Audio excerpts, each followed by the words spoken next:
जय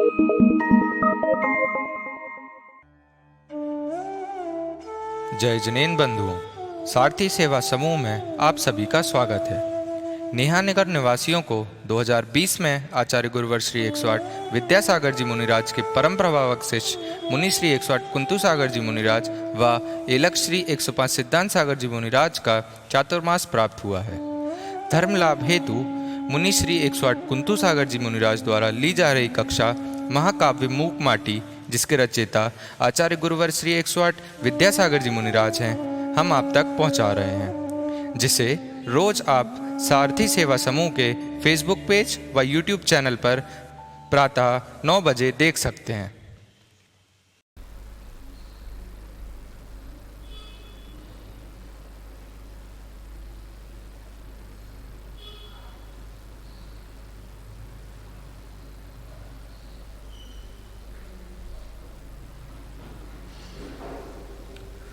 ॐ नमः सिद्धेभ्यः।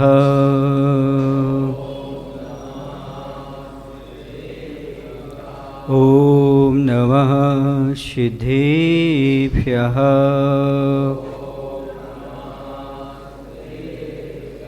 जय श्री ओम नमः सिद्धेभ्यः।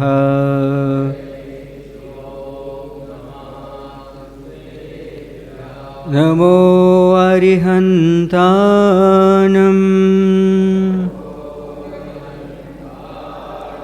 नमो सिद्धानं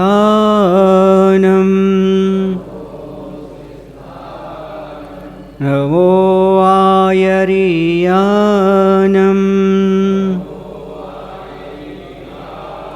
नमो वज्रायानं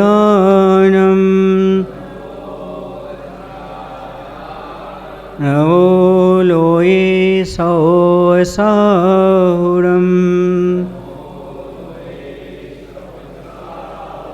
बोले पंच परमेष्ठी भगवान की, देवादेव श्री पार्श्वनाथ भगवान की, गुरु नाम गुरु आचार्य श्री ज्ञान सागर जी महामुनिराज जी की, आचार्य गुरुदेव भगवान श्री विद्यासागर जी महाराज जी की।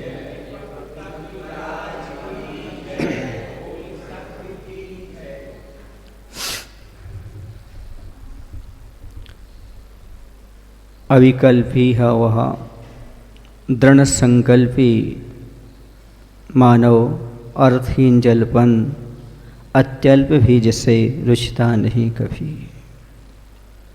अर्थात जो विकल्प से रहित दृढ़ संकल्पी होते हैं वह व्यर्थ बोलते ही नहीं हैं। थोड़ा बहुत नहीं, बिल्कुल ही नहीं बोलते व्यर्थ। जिससे कोई अर्थ निकलता हो, प्रयोजन सिद्ध होता हो, किसी का हित होता हो, अहित से बचता हो, ऐसे शब्दों को अपने मुख से उच्चारित करते हैं। व्यर्थ तो बोलना है ही नहीं, क्योंकि एक एक शब्द अच्छा काम भी करते हैं, बुरा काम भी करते हैं। शब्द दवा का भी काम करते हैं और घाव का भी काम करते हैं। शब्द मलहम भी बन जाते हैं और घाव भी बन जाते हैं। शब्द ऐसे कांटे हैं जो दिखाई तो नहीं देते, लिप चुभते अवश्य। एक बार नहीं, कई बार चुभते हैं। इसलिए सोच समझ करके मोक्ष मार्गी बोला करते हैं। प्रवचन देते हैं, वचन नहीं देते। कोई प्रयोजन हो तो थोड़ा बोल लिया, बोलने के बाद भूल जाते हैं। कौन है, कहाँ है, कैसा है, ये सब विशेषणों में नहीं जाते। वो ये किसका है, कौन का है, क्या है, इसके अंदर प्रवेश कर जाएंगे तो फिर क्या होगा, परिचय में हो जाएंगे।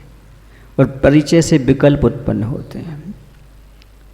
दो चीज़ें ऐसी हैं जिनसे विकल्प होते ही रहते हैं, एक परिचय, दूसरा परिग्रह। जब तक परिग्रह है तब तक विकल्प हैं, जब तक परिचय है तब तक विकल्प है। आप स्वयं देख लीजिएगा कितने लोग मर रहे हैं, आपको इतना विकल्प नहीं हो रहा, लेकिन कोई परिचित हो तो, आपकी समाज का हो तो, आपके बीच में उठना बैठने वाला हो तो, आपको बहुत सारे विकल्प होते हैं, दुख होता है। और जिसे आपने अपना माना है वो परिग्रह है। मम इदम अभिप्राय मात्रम वा परिग्रह, यह मेरा है, इतना अभिप्राय इतना भाव ही परिग्रह में आ जाता है। और ये सब विकल्प के कारण हैं। मैं तो कहता हूँ हमें अपने बालों से विकल्प होता है और कभी अपने बालों से विकल्प होता है। अपने बालों को अलग कर दिया ठीक है, और क्या, वो तो है ही। मोक्ष मार्ग में अपने बालों को अलग करना ही पड़ता है। लोग कहते हैं महाराज अपने बालों का ध्यान रखा करो, हम कहते हैं हम बहुत ध्यान रखते हैं, 3 महीने में उखाड़ के अलग करते हैं। अपने बालों को उखाड़े बिना काम चलता ही नहीं है ऐसा। हाँ ये बात अलग है, हम अपने बालों की किसी के सामने कटाई नहीं करते, अकेले बैठकर खींचते हैं, और अपने बालों की भी कभी कटाई नहीं करते, अकेले बैठ कर के खींच देते, समझा देते हैं, बता देते हैं। मोक्ष मार्ग की तो एक अनिवार्यता है अपने बालों से दूर ही रहना। अधिक से अधिक 4 महीने अपने बालों के यहाँ रुकना, और रखना तो 4 महीने बालों को, इससे नहीं रख सकते, रुकना भी नहीं। समझ रहे हैं आप लोग कि नहीं? हाँ, उखाड़ना ही तो नियति ही है। कुछ लोग इसे तो मोक्ष मार्ग पर नहीं बढ़ पाते क्योंकि अपने बालों को नहीं उखाड़ पाते, कुछ अपने बालों को नहीं उखाड़ पाते, ममत्व नहीं हटा पाते। कुछ लोग कहते महाराज एक अंतराय का एक केशुंज का 2 विकल्प ना हो तो हम महाराज बन सकते। ये चर्या तो है। तो परिचित से और परिग्रह से, इससे मालूम पड़ता है आप अपने शरीर को कितना परिग्रह मानते हो, कितना ममत्व भाव है आपका। और यदि परिग्रह नहीं मानते तो अपने आप स्पष्ट हो जाता है। ममेदम अभिप्राय मात्रम वा संकल्प मात्रम वा परिग्रह। तो कह रहे हैं कि मोक्ष मार्ग में बहुत कम बोलना होता है, बोलने से भी कर्म का बंध होता है। जैसे पहले एसटीडी पर कम बोलते थे, वरना कंप्यूटर बहुत सारा बिल सामने रख देता था। अब मोबाइल का ज़माना आ गया, लगाओ चाहे नहीं लगाओ फ्री चल रहा है, दिन भर भी चलाए रहो तो फ्री है ना, ऐसा कुछ है ना। हाँ, पर नहीं, कर्म सिद्धांत तो अभी भी वही है। उस समय भी कर्म का बंध होता था बोलने से, और आज भी कर्म का बंध होता है बोलने से। इसलिए आचार्यों ने हित मित प्रिय वचन बोलने को ही कहा है, जिससे सामने वाले का हित हो। मित माने थोड़े से, प्रिय माने अच्छे लगने वाले। कड़वे प्रवचन की बात नहीं कही, कटु वचन की बात नहीं कही। वह एक कुशल शिल्पी है, उसका शिल्प कण कण के रूप में बिखरी माटी को नाना रूप प्रदान करता है।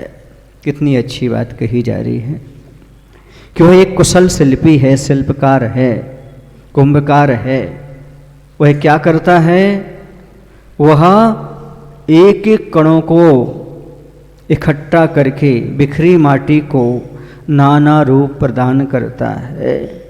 इसका अर्थ आप समझ पा रहे होंगे तो समझ सकते हो। शिल्पी बिखरे हुए कणों को इकट्ठा करके नया रूप प्रदान करता है। गुरु भी ऐसे ही होता है, समाज में बिखरे हुए लोगों को एकता से बांध करके और नया नया रूप प्रदान करता है। हाँ, यही तो अंतर है सज्जन और दुर्जन की वाणी में। दुर्जन की वाणी से समाज टूटती है, लोग टूटते हैं, और सज्जन की वाणी से टूटे दिल भी जुड़ जाया करते हैं। इस सज्जनों की वाणी लोगों को जोड़ने का काम करती है। गुरु भी हमेशा हमारे जो अनंत शक्तियां हैं, बिखरी पड़ी हैं, उनको एकत्रित करके एक नया रूप दे देते हैं। वचन के माध्यम से, काया के माध्यम से, मन के माध्यम से हमारी शक्तियां यहां वहां बिखरी पड़ी हुई हैं। उनको एकत्रित करना बहुत काम की चीज होती है। जैसे सूर्य की किरणें बिखरी पड़ी हैं, लेंस से उसको इकट्ठा कर दिया जाए तो नीचे कागज रख दिया जाए तो क्या हो जाता है? इतनी क्षमता कहां से आ जाती? बिखरी शक्तियों को एकत्रित करने से इतनी क्षमता, इतना पावर आ जाता है, कोई वस्तु को जला देता है। वैसे एक शिष्य के अंदर, इस आत्मा के अंदर अनंत शक्तियां हैं, तो एकत्रित हो जाती हैं तो कर्मों को जला करके भस्म कर देती है। लेकिन उन सबको इकट्ठा कौन करता है? गुरु के माध्यम से, उनकी कृपा से सारी शक्तियां एकत्रित होती हैं। जैसे शिल्पी एक कण कण को इकट्ठा करके बिखरी माटी को एक नया रूप प्रदान करता है, वैसे हमारी अनंत शक्तियों को समझ करके, और यदि तद्वा व्यर्थ ना जाए वो शक्तियाँ, बोलने में शक्ति चली जाती है, अब ब्रह्म का सेवन करने से शक्तियाँ चली जाती हैं। ऐसी क्रियाएं करो ना, करो ही ना जिससे हमारी शक्ति व्यर्थ जाती हो। ये गुरु ही तो बताते हैं हमें व्यर्थ से कैसे बचना, हमें सही दिशा में कैसे ले जाना, मौन रहते हुए, स्वाध्याय करते हुए, सामयिक करते हुए अपने जीवन को कुछ अच्छा बनाना। और ये सब काम उसकी शिल्प से ही होता है। ये बहुत बड़ी कला है, कुशल है वो इस कार्य में। सरकार उससे कर नहीं मांगती, क्योंकि इस शिल्प के कारण चोरी के दोष से वह सदा मुक्त रहता है। शिल्पी से कोई भी प्रकार का टैक्स सरकार नहीं मांगती। कुंभकार से आपको तो सेल टैक्स भी देना पड़ता और इनकम टैक्स भी चलता है सब, लेकिन यहाँ कोई कर नहीं, कोई टैक्स नहीं, क्योंकि वह चोरी से मुक्त है। पहले अहिंसक था, तनाव रहित था, निर्विकल्प था। अब यहाँ पर क्या बता रहे हैं? चोरी से रहित, अर्थात अचौर्य व्रत का पालन करने वाला। और वैसे भी यदि देखा जाए तो गुरु शिष्य का निर्माण करता है तो सरकार कोई टैक्स ले ही नहीं सकता। क्यों नहीं ले सकता? क्योंकि निर्दोष है, इसमें किसी प्रकार की चोरी नहीं होती। क्योंकि सावक का पानी और मिट्टी लेने का है, शिल्पकार चूंकि मिट्टी लेता है, पानी लेता है और घड़े का निर्माण करता है, तो गृहस्थ के लिए मिट्टी और पानी बिन कछु ना गहे अदत्ता, मिट्टी और जल के बिना वह कुछ भी और ग्रहण नहीं करता, उसका चोरी अनुव्रत चल जाता है। तो इसलिए उसे चोरी का कोई दोष नहीं लगता। आप लोग तो कई प्रकार की चोरी कर लेते हैं, कई लाइट की चोरी कर लेते हैं, कई सेल टैक्स की चोरी कर लेते हैं, कई चुंगी नाका की चोरी कर, कहीं ना कहीं कर लेते हैं। पर उसका ऐसा शिल्प है, दोष रहित है, किसी प्रकार का भी उसे दोष नहीं लगता। इसलिए सरकार भी उससे कुछ भी टैक्स नहीं मांगती। अर्थ का अपव्यय तो बहुत दूर, अर्थ का व्यय भी यह शिल्प करता नहीं। बिना अर्थ शिल्पी को यह अर्थवान बना देता है। युग के आदि से आज तक इसने अपनी संस्कृति को विकृत नहीं बनाया। बिना दाग है यह शिल्प और कुशल है यह शिल्पी। कह रहे हैं अर्थ का अपव्यय तो दूर है, बल्कि इसका कोई अर्थ भी नहीं लगता। बिना पूंजी की इसकी दुकान है, कोई पूंजी नहीं लगती शिल्पकार को। अपव्यय तो दूर, कुछ लोग दुकान वगैरह धंधा वगैरह करते, बहुत सारा अपव्यय हो जाता है। व्यय तो लगता ही, पूंजी तो लगती ही, उसमें और अनर्थ चला जाता है पैसा। पर इसमें तो अर्थ लगता ही नहीं, इसमें पैसा लगता ही नहीं। बिना पूंजी का धंधा है। नाई का भी बिना पूंजी का धंधा है, वकील का भी बिना पूंजी का धंधा है, लेकिन उनमें कहीं ना कहीं थोड़ा बहुत दोष है। पर शिल्पी की शिल्पकला में कोई दोष नहीं है। वो सबसे निर्दोष तो शिल्पकला वो है जो गुरु एक शिष्य का निर्माण करते हैं, उसका निर्माण कर देते हैं, उसमें कोई दोष नहीं लगता। ये निर्माण की कला, कोई व्यय नहीं, कोई मिलावट नहीं, सब ईमानदारी के साथ चलता है। मोक्ष मार्ग में किसी प्रकार का कोई व्यय नहीं लगता। सुन रहे हैं आप लोग, कोई अपव्यय नहीं होता मोक्ष मार्ग पर बढ़ने पर, बल्कि सारे अपव्यय बच जाया करते हैं। आज की बात अलग है, आजकल की दुनिया मिलावट में, सजावट में, दिखावट में लगी हुई है, इसलिए जीवन में का स्तर गिरावट में लगा हुआ है। गिरावट क्यों आ रही है जीवन शैली में? क्योंकि आदमी सजावट में लगा है। सजावट में नहीं तो दिखावट में लगा है, दिखावट में नहीं तो मिलावट में लगा है, कहीं ना कहीं लगा हुआ है, मिलावट कर रहा है, सजावट में लगा हुआ है। यही जमाना आज चल रहा है। ऐसे जमाने में भी उसकी शिल्प निर्दोष है, ये कह रहे हैं। मैं तो कई बार कहता हूँ, आप लोग जितना समय चेहरे को चमकाने में लगाते हो, उतना यदि चारित्र को चमकाने में लगाओ तो आपके जीवन में 4 चांद लग जाएं। चेहरे को चमकाने में कितना समय आप लोगों को कम लगता है, महिलाओं को ज़्यादा लगता है। लेकिन आजकल तो पुरुषों के भी ब्यूटी पार्लर खुल गए ना, उनको भी कम नहीं लगता। एक सज्जन बोले, महाराज जी हमारी पत्नी बहुत अच्छी है। हमने कहा क्यों भाई, क्या है? बोले समय पर तैयार हो जाती है। हमने कहा ये तो कोई आश्चर्य की बात हो गई। बोले नहीं, मैं 1 घंटा पहले बोल देता हूँ ना कि अपन को जैसे 4 बजे जाना, तो बोले 3 बजे जाना है, तो 4 बजे समय पर तैयार हो जाते। वो लोग हंस रहे, क्यों हंस रहे? ऐसे ही होता है क्या?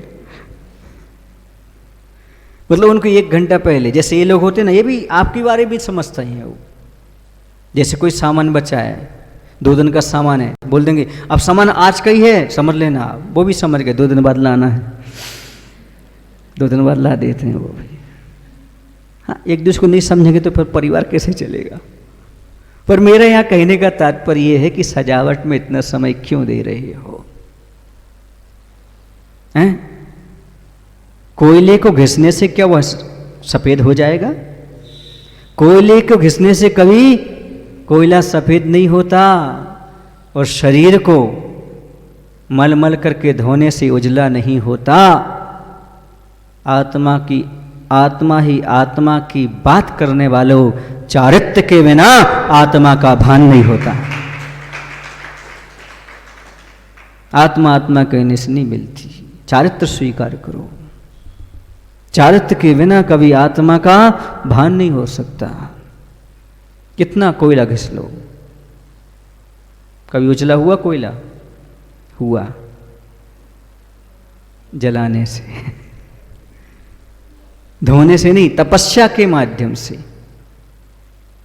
आप लोगों का शरीर पूजनीय नहीं है, कितना भी चमकदार हो, पर मुनि महाराज का कितना भी काला शरीर हो, लेकिन हमेशा पूजनीय हो जाता है,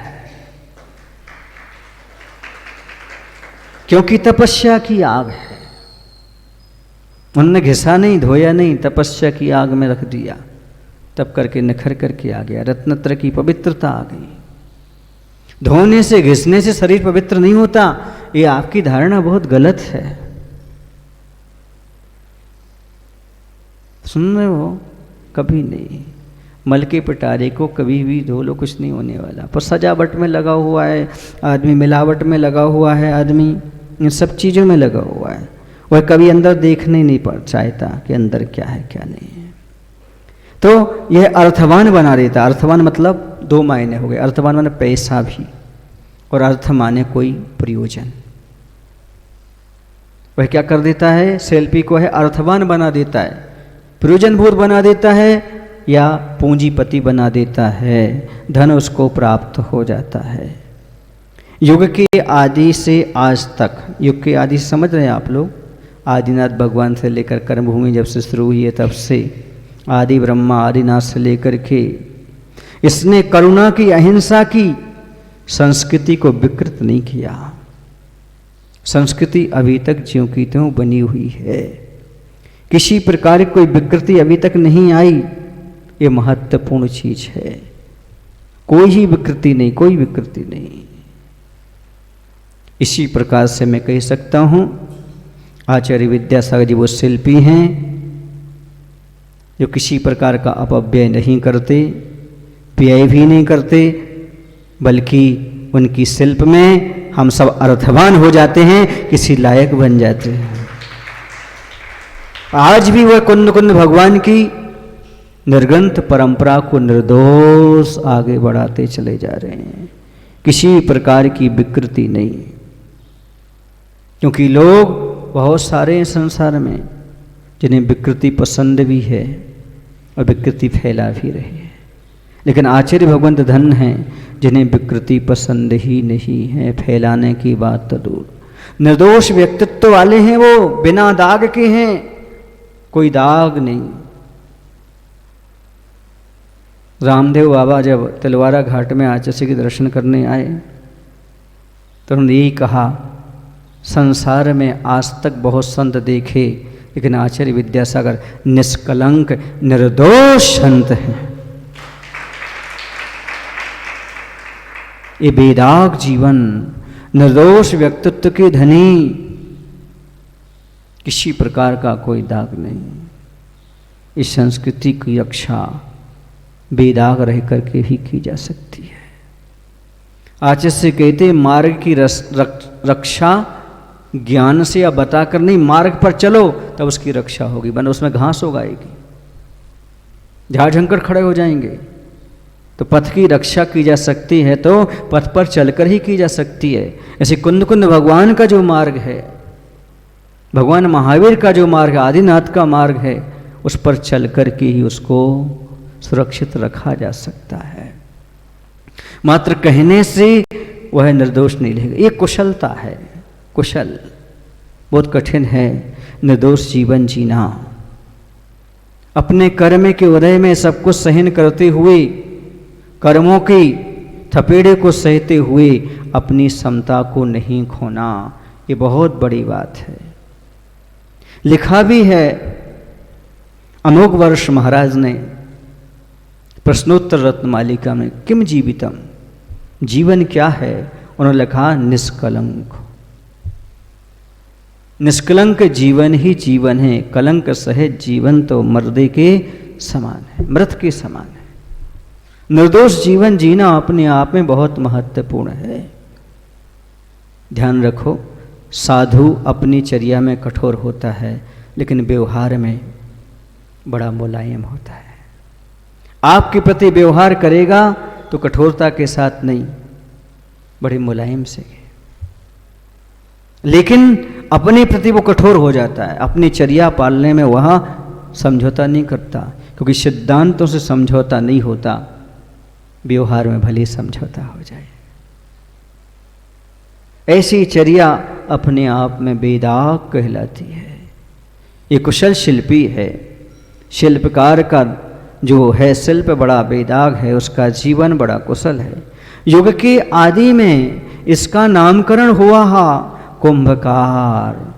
कुंभ यानी धरती और भा यानी भाग्य। यहाँ पर जो भाग्यवान, भाग्य विधाता हो, कुंभकार कहलाता है। यथार्थ में प्रति पदार्थ हुआ स्वयं कार होकर भी यह उपचार हुआ है, शिल्पी का नाम कुंभकार हुआ है।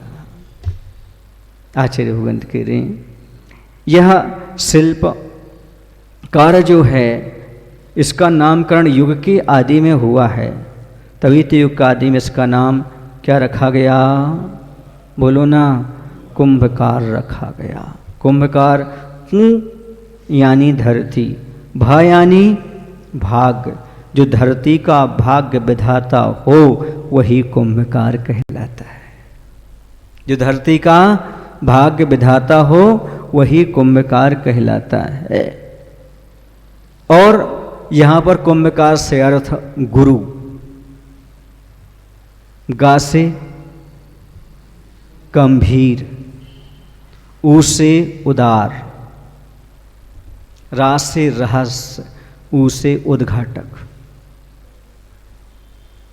जो गंभीर हों, उदार हों, रहस्य उद्घाटक हों, ऐसे कौन कहलाते हैं? गुरु कहलाते हैं। गुरु ज्ञानी गुरु पारखी, गुरुदार गंभीर, रहस्य उद्घाटके गुरु, गुरु प्रभु की तस्वीर। ये कहा जा रहा है धरती के भाग्य विधाता यदि कोई हैं, आज भगवान तो है नहीं, जन्माणी माता तो है नहीं, फिर आज धरती के भाग्य विधाता कौन है? गुरु ही हैं जो धरती के भाग्य विधाता है। देखो, दीक्षा देने का काम, शिष्यों का ग्रहण करने का काम अरहंत परमेष्ठी ने नहीं लिया, क्योंकि वो स्वयं दीक्षित होते हैं, किसी से दीक्षा नहीं लेते और किसी को दीक्षा भी नहीं लेते, देते भी नहीं किसी को दीक्षा। अरहंत भगवान तीर्थंकर किसी से न दीक्षा लेते हैं और न किसी को दीक्षा देते हैं। तीर्थंकर अरहंत भगवान ने काम नहीं लिया। सिद्ध भगवान तो अशरीरी हैं तो लेने का सवाल नहीं उठता। अब तीसरे परमेष्ठी आचार्य परमेष्ठी को काम सौंप दिया, ये शिष्य का ग्रहण करना, दीक्षा शिक्षा देना, क्योंकि धरती के भाग्य विधाता आप ही हो, ये काम आपको ही करना है। ये कोई पद नहीं है बंधुओं, बल्कि ये दायित्व है। जैन दर्शन को निर्दोष और उसकी वृद्धि करना सहज काम नहीं है। एक शिष्य को गड़गड़ करके एक मुनि का रूप देना सहज नहीं है। कुंभकार का काम फिर भी सरल है, क्योंकि मिट्टी कुछ बोलती नहीं है, पत्थर कुछ बोलते नहीं है, उनसे जैसे छेनी हथौड़े चलाओ तो चलते जाओ। लेकिन इंसान तो बोलता भी है, मना भी करने लगता, बीच में समर्पण भी तोड़ देता है। बहुत कठिन है। एक संस्कारवान पुत्र का और निर्दोष शिष्य का निर्माण करना हर किसी के बस की बात नहीं है। एक वो मल्लप्पा जी थे जो संस्कारवान पुत्र बना गए, और आचार्य विद्यासागर हैं जो संस्कारवान निर्दोष शिष्य तैयार कर रहे हैं। ये हर किसी के बस की बात नहीं है। क्यों? क्योंकि ये भाग्य विधाता हैं। स्वयं तो भाग्यवान हैं ही, लेकिन भाग्य विधाता, जो स्वयं भाग्यवान ना हो वो किसी को भाग्य विधाता नहीं बना सकता। जो स्वयं निर्धन हो वो किसी को धनी नहीं बना सकता। जो चारित्र का धनी है वही तो दूसरे को चारित्र दे सकता है। ऐसे चारित्र के धनी, धरती के भाग्य विधाता अपने आप में महत्वपूर्ण है। कुंभकार के द्वारा ये बात कही जा रही है कि गुरु कैसा होना चाहिए। गुरु धरती का भाग्य विधाता होता है। हम सभी के भाग्य को उन्नति देने वाला वही होता है। क्यों? क्योंकि हमें अपने भावों से उन्नति मिलती है, पर भाव को निर्मल बनाने वाला कौन है? गुरु है। चारित्र को निर्मल बनाने वाला कौन है? गुरु है। इसलिए सब निर्मल बनाने वाले के ऊपर ही डिपेंड करता है। इसलिए उपचार हुआ, शिल्पी का नाम कुंभकार हो गया। प्रत्येक कार्य स्वयं अपने द्वारा होता है। यहाँ पर कह रहे हैं प्रति पदार्थ व स्वयं कार होकर भी, सुन रहे ना, स्वयं कार्य स्वयं होता है, लेकिन शिल्पी का नाम कुंभकार उपचार से हुआ, कर्ता मान लिया गया। क्या मान लिया गया? क्योंकि व्यवहार में भगवान को भी कर्ता मानते हैं। व्यवहार में कर्ता है, स्वयं अपना परिणाम, स्वयं अपना कार्य होगा, पदार्थ का अपना भी परिणाम स्वयं होगा। लेकिन भगवान आपकी कृपा के बिना नहीं होगा। मैं बंधु जिन देव को करियति निर्मल भाव, करबंद के छेदने। भगवान आपकी कृपा से ही हमारे कर्मबंध का छेदन होगा। भगवान को कर्ता माना कि नहीं माना? अपन ने गुरु को कर्ता माना कि नहीं माना? व्यवहार में यदि गुरु को, प्रभु को कर्ता नहीं मानोगे तो कभी तुम अहंकार से दूर हट ही नहीं सकते। ये तो मैंने किया, मैं तो ऐसा कर लेता हूं, अहंकार आ जाएगा और कार्य ठीक ठीक संपादित नहीं होगा। क्यों? क्योंकि गुरु का मार्गदर्शन अनिवार्य होता है कार्य करने में। आपने विनोबा भावे का नाम सुना होगा। उन्होंने जैन दर्शन के अनुसार सल्लेखना व्रत को धारण किया था। उस समय आचार्य जी नैनागिरी में थे, तो उनकी सल्लेखना की सूचना आचार्य पास आई थी, और शायद दीपावली का दिन था, चातुर्मास निष्ठापन का। भगवान के प्रति बहुत समर्पित थे, भगवान महावीर के आदर्श को अपनाते थे। आचार्य ने एक ही बात कही थी, वो आज भगवान मोक्ष गए इसलिए आज वो अपने शरीर छोड़ गए, क्योंकि वो भगवान को बहुत चाहते थे। उन्होंने सल्लेखना ली थी उस समय, और वो उस समय शायद पानी के साथ शहद ले रहे थे, सल्लेखना कुछ दिन पहले। तो इंदिरा गांधी वहाँ गईं, उन्होंने उनसे कहा, अरे क्या कर रहे हो तुम, शरीर को सुखा रहे हो, तुम्हें ऐसा नहीं करना चाहिए, भोजन पानी करना चाहिए। तो उन्होंने कहा इंदिरा गांधी से बहुत अच्छे से, अब आत्मा और परमात्मा के बीच में तीसरे की जरूरत नहीं है। आचार्य को सूचना भेजी कि मैं ये ले रहा हूं, तो आचार्य ने कहा नहीं, शहद बिल्कुल मत लेना, यह अभक्ष है। एक बूंद शहद का सेवन करने से 7 गांव के जीवों को जलाने वाला पाप लगता है। उन्हें बताया, उन्होंने शहद का त्याग कर दिया, मात्र पानी पर डिपेंड हो गए थे। तो विनोबा भावे की बात चल रही थी। वो बचपन में बहुत तार्किक थे। उनकी मां ने दूध से दही बनाना चाहा। दही जमाते हो आप लोग कि दूध जमाते हो? हाँ, व्यवहार है, ऐसे व्यवहार में भगवान कुछ नहीं करते, फिर भी कहते भगवान आप ऐसे कर दो, भगवान ऐसा कर दो, भगवान की कृपा से ऐसा हो, गुरु की कृपा से। व्यवहार है, जैसी जमाया दूध जाता है, पर कहते क्या है आप? दही जमा रहे हैं। और उनने दूध में जामन डाल दिया। जामन डालते आप लोग जानते? जामन कोई नरेटी डालता है, कोई संगमरमर का टुकड़ा डालता है, कोई बादाम डालता है ना, है ना? ये सब नहीं डालते आप लोग जब दही जमाते हो तो। तो उन्होंने जामन डाल दिया और बोल दिया, हे भगवान दही अच्छा से बन जाए। अब वो बच्चा सुन रहा था, विनोबा भावे। उन्होंने माँ से कहा, माँ जामन दही बनाएगा कि भगवान बनाएगा कि तुम बनाओ? समझ में नहीं आ रहा। 3 में से कौन जामन का निर्माण, इस दही का निर्माण करेंगे? प्रश्न तो बहुत ही पेचीदा था। जैसे आप स्वयं कल्याण कर रहे हो कि गुरु करा रहे हैं या बैराग करा रहा है, क्या है? स्वयं का अपना कल्याण करना है, पर भगवान की आवश्यकता क्या, गुरु की आवश्यकता क्या? ये प्रश्न जो मन में उठता है, उनके लिए समाधान बहुत अच्छा। उनकी माँ ने कहा, बेटा ये पक्का है, जामन के माध्यम से ही न भगवान बनाएगा और न मैं।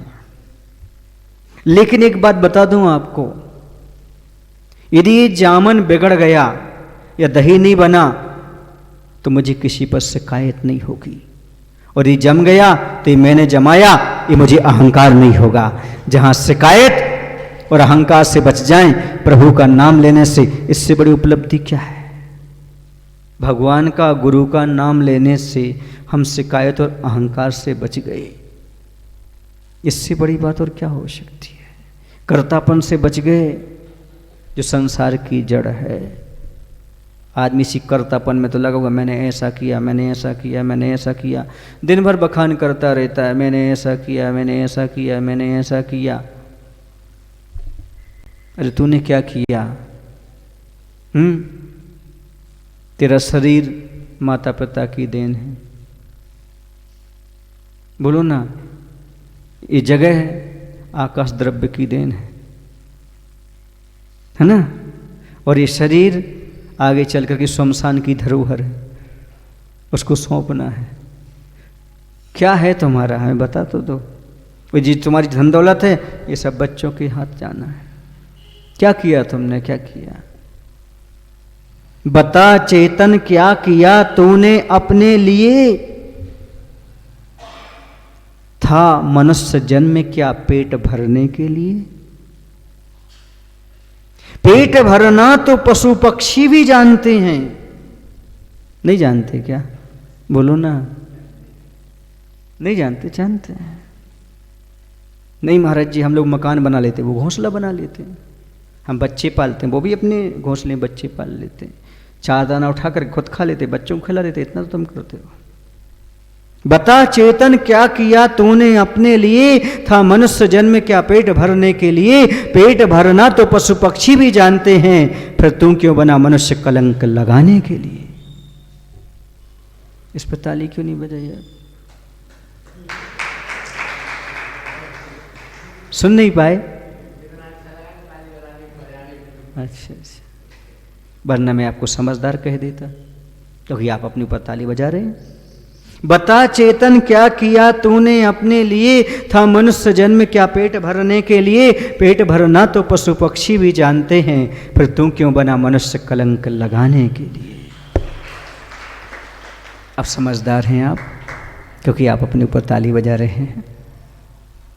तो यही कहना चाहता हूं, जो करना था वो किया नहीं, कर्तापन लाद करके रख लिया। क्या किया? मकान बनाया, ये तेरा काम था क्या? ये कर लिया, वो कर लिया, ये सब। तो अहंकार हमारा चला जाए, समझो बहुत बड़ी बात अपने जीवन में हो जाती है। और वही बात आ रही नीचे, देख लो अब।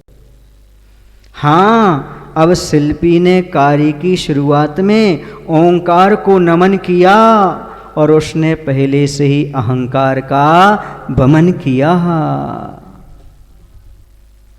निश्चित है नमन वही कर सकता है जो अहंकार का वमन कर सकता है, वरना नमन नहीं होता। आदमी शरीर से झुक जाता है, लेकिन मन से नहीं झुकता। मन से झुकना ही सही नमन है, तन से झुकना नहीं। तन से तो कोई भी झुल जाता है। आप लोग बोलते भी हैं, नमन नमन में फेर है, अधिक नमे बेईमान, दगाबाज दूनों नवे, चीता चोर कमान। सुना आप लोगों ने दोहा? नमन नमन में फेर है, अधिक नमे बेईमान। शरीर से तो बेईमान बहुत झुक जाता है, मन से नहीं झुकता।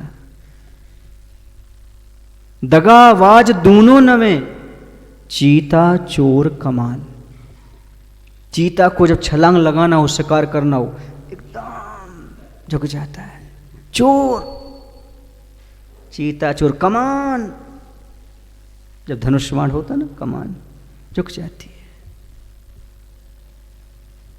चीता चोर कमान, दगाबाज दूनों नमे, चीता चोर कमान। नमन नमन में फेर है, अधिक नमे बेईमान। तो नमन में फेर क्यों हो गया? क्योंकि स्वार्थवश नमन करना अलग है और परमार्थवश नमन करना अलग है। ये परमार्थवश नमस्कार कर रहा है। ना मनः इति नमनः, जब मन अपना ना रहे, दूसरे का हो जाए, तब नमन सार्थक होता है। आप भगवान के सामने हाथ जोड़े रहते हो, मन कहाँ जुड़ा रहता है? मन दुकान पर, जीवन साथी पर, पैसे पर, कहीं और जुड़ा रहता है मन। हाथ कहाँ जुड़े रहते? भगवान के सामने। अब तो मन को जोड़ो। हे भगवान, आज तक मैंने दुनिया से हृदय जोड़ा है, आपके सामने हाथ जोड़े हैं। हे भगवान, आज तक मैंने दुनिया से हृदय जोड़ा है, हाथ आपके सामने जोड़े हैं, इसलिए हृदय शून्य मिथ्या दृष्टि बना रहा। आज मैं दुनिया से हाथ जोड़ता हूं, आपसे हृदय जोड़ता हूं, मैं हृदय वाला सम्यक दृष्टि हो जाऊंगा। मैं हृदय वाला सम्यक दृष्टि हो जाऊंगा। दुनिया से हाथ जोड़ता हूं, दो प्रकार के हाथ जोड़ना होता है। दूर होता हूं, हाथ जोड़ता हूं मतलब भैया हमने तुमसे हाथ जोड़े, अर्थात दूर हो गए। तो आज तक हम दुनिया से हृदय जोड़े रहे, भगवान के सामने हाथ जोड़ रहे। गलत कह रहा हूँ, सही कह रहा हूँ? वरना हृदय शून्य कैसे बनते? हम जब स्तोत्र पढ़ते कल्याण मंदिर आदि स्तोत्र, उसमें यही लिखा है, भगवान आज तक हमने कभी आपका दर्शन नहीं किया होगा, तभी तो विपत्तियां आ रही हैं। फिर कहते हमने दर्शन किया होगा पर पूजन नहीं की होगी। फिर कहा पूजन की होगी लेकिन मन से नहीं की होगी। आपका नाम नहीं सुना होगा, आपके दर्शन नहीं किए होंगे, आपकी पूजन नहीं की होगी। फिर बाद में कह दिया यस्मात् क्रिया न प्रतिफलंती भाव शून्य। भाव शून्य क्रियाएं की हैं, इसलिए इसका फल हमें आज तक प्राप्त नहीं हुआ। नमस्कार किया है पर भाव से नहीं किया, दिखाने के लिए कर लिया। हमने अभी अहंकार दूर किया कहाँ? सही नमस्कार तो वही है जब हमारा अहंकार दूर हो जाए। सही नमन वही है जब अहंकार का दमन हो जाए, वरना नमन तो कोई भी कर लेता है पर मन नहीं करता, आपका शरीर कर लेता है। मालूम पड़ता है आपने मन से नमन किया है कि शरीर से नमन किया है। भाव, भंगिमा ये सब बता देती है। आपके चेहरे की अनुक्रमणिका ये सब दर्शा देती है कि आपके हार्ट में, आपके माइंड में क्या चल रहा है। तो अहंकार का विसर्जन बहुत कठिन काम है। नमस्कार करना फिर भी सरल है, लेकिन अहंकार का विसर्जन करना बहुत कठिन है। नमन तो हर कोई कर लेता, ओमकार को नमन हर कोई कर लेता है। ओम को नमन क्यों कहा? ओम में क्या समाया हुआ है? पंच परमेष्टि समाये हुए। और कुछ? और कुछ हो? और कुछ नहीं समाया। वो तो ओंकार स्वरूप होती है। आ से अधोलोक, ऊ से ऊर्ध्वलोक, माँ से मध्यलोक, तीनों लोग समाये हुए हैं।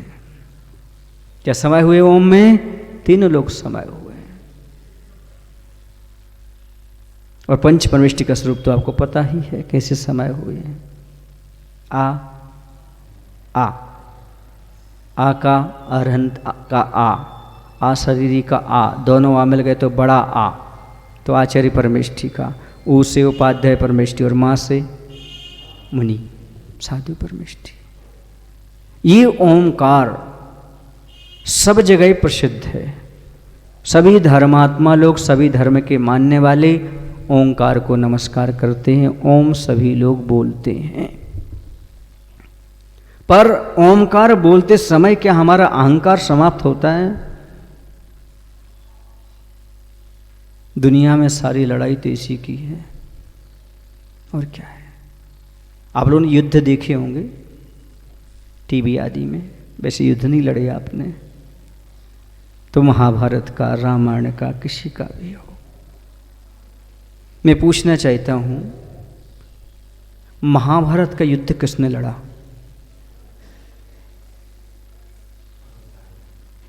अहंकार ने। किसने लड़ा? अहंकार ने। रामायण में जो युद्ध हुआ वो किसने लड़ा? रावण के अहंकार ने। मरा कौन? बिल्कुल नहीं। वो तो उन्होंने बता दिया, तो आपने बता दिया, एक तो पॉइंट है। दूसरा बताओ, युद्ध कौन लड़ता है और युद्ध में कौन मरता है? दो प्रश्न हैं आपके सामने। युद्ध कौन लड़ता है और युद्ध में कौन मरता है? ये तो आपने बता दिया क्योंकि प्रकरण चल रहा था। युद्ध में कौन लड़ता है? अहंकार लड़ता है। लेकिन अब ये बताओ, युद्ध में कौन मरता है? अहंकार लेके गया, वो मरा नहीं है। यदि अहंकार मर जाता तो फिर वो युद्ध ही समाप्त नहीं हो जाता। प्रेम मरता है। बजाओ ताली। कौन मरता है? प्रेम। आदमी बच जाए लेकिन प्रेम मर जाता है। जब भी युद्ध होगा तो प्रेम तो मर ही जाएगा, प्रेम नहीं बचेगा। युद्ध की ये परंपरा है, युद्ध की एक तासीर है। अहंकार से युद्ध शुरू होता है और प्रेम को मार करके ही दम लेता है। इसलिए अहंकार तो लड़ता है युद्ध, लेकिन मरता कौन है? प्रेम मर जाता आदमी का, प्रेम समाप्त हो जाता है युद्ध में। इसलिए ओंकार को नमस्कार सब कोई करते हैं, कोई ऐसा नहीं जो नहीं करता हो। पर क्या अहंकार का दमन करते हो? बस हमारे गुरु, हमारे साधु परमेष्ठी ऐसे ही होते हैं, ओंकार को नमन करते ही अहंकार को छोड़ देते हैं, उसका दमन कर देते हैं। तभी तो चक्रवर्ती मुनि बन जाते हैं, एक गरीब की कुटिया में आहार करने जाते हैं। अहंकार को छोड़ते नहीं क्या? अहंकार का दमन कितना बड़ा है।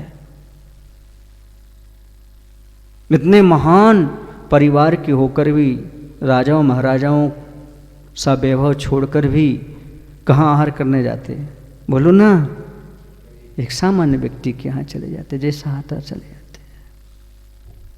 मान का मर्दन करना बहुत कठिन है। ये मारदव धर्म सबके पास नहीं होता।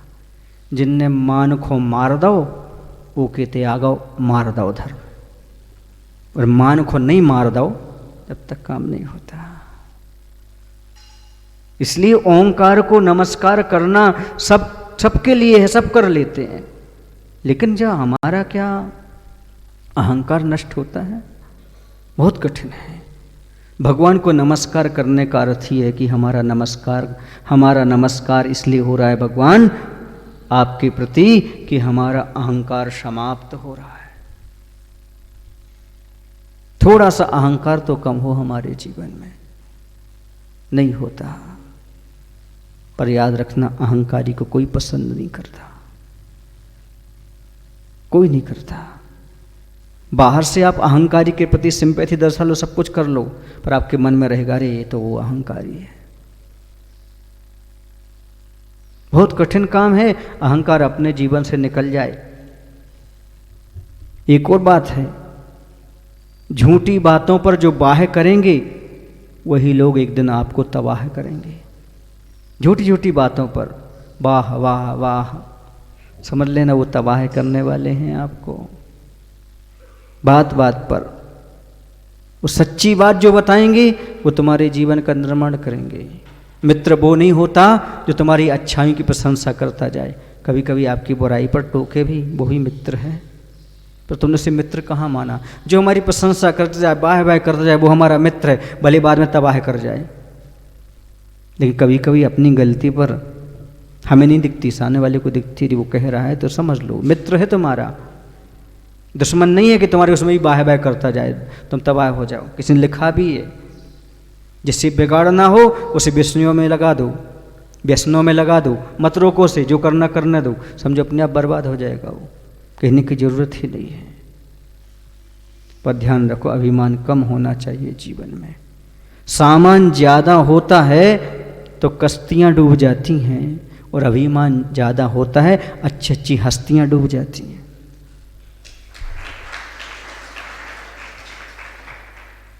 वह कहता है मत बन रे तू अहंकारी, मैं समय हूं, मैंने राजाओं को ही बना दिया भिखारी।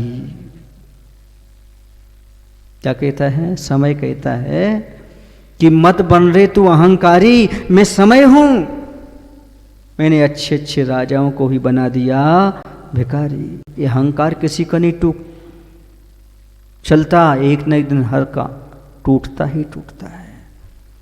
अहंकार तो फैलाए हुए गुब्बारे के समान है। गुब्बारा कब तक फूला रहेगा? कभी न कभी तो एक पिंच आएगी और वो फोड़ देगी। पर आदमी इस चीज को समझ नहीं पाता। इस शिल्पकार अपना कार्य करने जा रहा है, लेकिन मैं घड़ा बना कर रहूंगा, मैं घड़ा बना देता हूं, ऐसा किसी प्रकार का अहंकार नहीं है। ओंकार को नमस्कार किया। निश्चित है जो बड़े होते हैं वो बड़ों को नमस्कार करके ही अपने कार्य को अंजाम देते हैं। बड़ों का यही काम है। आपने देखा होगा रामचंद्र जी को, सुना, देखा तो नहीं, सुना होगा, प्रातः काल उठ के रघुनाथा, मात पिता गुरु नाम ही माथा। प्रातः काल उठ करके वो अपने माता पिता को माथा नवाते थे, गुरु को माथा नवाते थे। तभी तो आज बड़े बन पाए, तभी तो आज जगत के पालनहारे बन पाए, तभी तो उन्नति हुई। महान बनने के लिए, महात्मा बनने के लिए पहली सीढ़ियाँ चाहिए, और सीढ़ियाँ यही है कि हमारा अहंकार का बमन हो जाए। बमन समझते हैं आप? उल्टी हो जाए। उल्टी किसकी की जाती है? अच्छे पदार्थ की कि वेस्टेज पदार्थ की? जो पच ना रहा हो, अजीर्ण हो गया हो, जी मचल रहा हो, जिसके कारण उसकी उल्टी कर दो। अहंकार ऐसे ही है, कोई अच्छी चीज़ नहीं है अहंकार। ये किसी का नहीं रहा, हमारा हो या आपका, किसी का नहीं रहा ये अहंकार। और अहंकार में मत रहो। एक बार झुक कर के मिलो सामने वाले से, झुक कर के बात करो सामने वाले से। नहीं महाराज जी, कभी कभी ऐसा होता है हम सामने वाले से झुकते हैं तो और अहंकारी हो जाता है। पर ध्यान रखना, अहंकारी के सामने मत झुकना, ये भी मैं कह रहा हूँ आपको। किसके सामने मत झुकना? अहंकारी के सामने झुकने का अर्थ है उसकी अहंकार को और बढ़ावा मिलता है। हमारे पास अहंकार नहीं, तभी तो उससे मिल रहे हैं, हम बात कर रहे हैं, पर वह कह रहा नहीं आपको झुकना पड़ेगा, तो फिर मत झुकना। स्वाभिमान सबका होता है, स्वाभिमान नहीं खोना, पर अभिमान भी मत करना, और दीनहीन मत होना, गड़गड़ाना नहीं किसी के पैरों में जा करके। दीनहीन नहीं होना, अभिमान नहीं करना, स्वाभिमान के साथ जीना। इस स्वाभिमान के साथ जी रहा है कौन? शिल्पकार, कुंभकार। दीनहीन नहीं है कहीं भीख मांगने चला जाए, नहीं, हमारा स्वाभिमान तो स्वाभिमान है। स्वाभिमान नहीं खो सकते हम, अभिमान नहीं करेंगे ठीक है, पर दीनहीन ही नहीं होंगे। ये बहुत बड़ी शिक्षा हमारे लिए स्वीकार करना है। कोई भी कार्य आप करें तो बड़ों को नमस्कार करके ही करें, ये शिक्षा ले लें। क्योंकि एक ग्वाला था, नमोरिहंतरणम कह करके कार्य करता था, और जैसे वो नमोरिहंतरण किसी मुनि राज ने उसे सिखा दिया नमोकार मंत्र, उसने रात भर सेवा की महाराज की। सर्दी का समय था, आजू बाजू में आग जला करके बैठ गया, महाराज सदा पर बैठे थे, जानता कुछ नहीं था क्या भैया वृत्ति, क्या साधु महात्मा है, बस सेवा करने बैठ गया। प्रातःकाल महाराज ध्यान से उठे, आकाश मार्ग से जाने लगे, उसे नमोकार मंत्र बता करके चल दिए और कह दिया जो भी कार्य करो नमोरिहंतरणम कह करके कार्य किया करो। हर काम करता। उसके सेठ जी पूछते मंत्र किसने दिया? बोले गुरु ने। अरे बोले तुम धन्य हो, तुम्हें गुरु मिल गए, हमें तो अभी तक गुरु नहीं मिले, तुम्हें मिल गए, दर्शन हो गए तुम्हें, बहुत अच्छा। वो हर कार्य करता नमोरिहंतरणम। उसकी गायें जो थी, भैंसें जो थी, नदी में चली गई। वह नदी में बचाने के लिए कूदा, नमोरिहंतरणम कह करके, उसमें एक लकड़ी पड़ी थी, उसके पेट में घुस गई। चूंकि वह स्वर्ग जाता, उसने पहले ही निदान कर लिया था, यदि मेरा जन्म हो तो इन सेठ जी के यहाँ हो। उस सेठ के यहाँ जन्म लिया, उसका नाम रखा गया सेठ सुदर्शन। उसी भाव से मुनि बन के मोक्ष चला गया। मात्र नमोरिहंतरणम कह के कार्य करना, बस बड़ों को नमस्कार करके हमें कार्य को अंजाम देना है।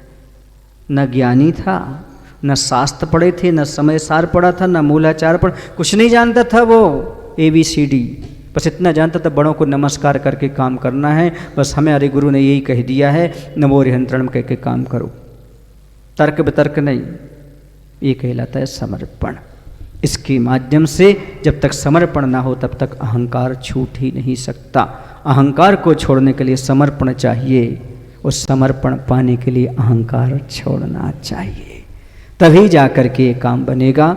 शिल्पकार हमें यही शिक्षा देता है। बोले महावीर भगवान की जय, आचार्य विद्यासागर जी महाराज की जय। कुछ लोग घड़ी देख रहे हैं, हो गया समय, ये मत समझो अभी 9:15 बजे 9:40 हो गए हैं।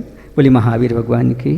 हे प्रभु, हम सभी को इतनी शक्ति, इतनी बुद्धि देने की कृपा करो ताकि हम लोग ओंकार को नमस्कार करते हुए अपने अहंकार का वमन कर सकें। नमो शिवाय। भावों की निर्मल सरिता में अब गाहन करने आया हूँ, मेरा सारा दुख दर्द हरो, यह अर्घ भेंटने आया हूँ। हे तपो मूर्ति हे आराधक, हे योगेश्वर हे महाशंत, हे अरुण कामना देख सके युग युग तक आगामी वसंत। ओम रोमाचर विद्यासागर नमः अर्घ्यं निर्वापयामि। ओम नमः 108 श्री कुंथु सागर जी मुनिंद्राय अर्घ्यं निर्पयामि स्वाहा। जावाणी के जानते सोझे लोकालोक, सोवाणी मस्तक धरो सदा देते हूँ। हे जिन वाणी भारती माँ तो है जपो दिन रैन, जो तेरो शरणांग है सो पावे सुख चैन।